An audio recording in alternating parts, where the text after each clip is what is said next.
बिस्मिल्लाहिर्रहमानिर्रहीम। अस्सलाम वालेकुम दोस्तों, उम्मीद करता हूँ आप बिल्कुल ठीक ठाक होंगे। आज है 25 जून सन 2020 और दिन है जुमेरात का। दोस्तों आज सुप्रीम कमेटी का इजलास जारी है। इससे पहले मैंने आपके साथ कुछ फैसले शेयर किए थे और कुछ फैसले मजीद न्यू आए हैं, और उनमें सबसे जो ज़्यादा खुशी की बात है वो है वादी कबीर सनाइया के लिए और अल हमरिया वालों के लिए, क्योंकि उनके बारे में ऐलान कर दिया गया है कि उनको आज़ाद कर दिया जाएगा 28 जून सन 2020 से।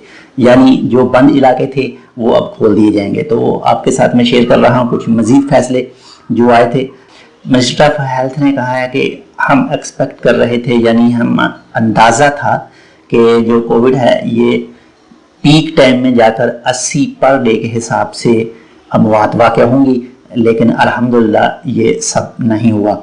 इसके बाद में मिनिस्टर ऑफ ट्रांसपोर्ट ने कहा है कि 50% कमर्शियल एक्टिविटी और ये फैक्ट्री वगैरह सब खोल दी गई हैं और इंशाल्लाह इनको दोबारा बंद नहीं किया जाएगा।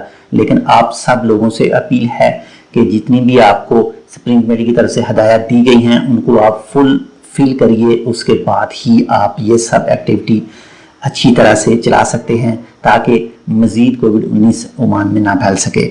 इसके बाद में ये वादी कबीर वालों के हिसाब के 28 जून सन 2020 से वादी कबीर, सनाइया और अल हमरिया का जो इलाका बंद है वो खोल दिया जाएगा, लेकिन इसका अभी टाइम टेबल आपके साथ मैं बाद में शेयर करूंगा।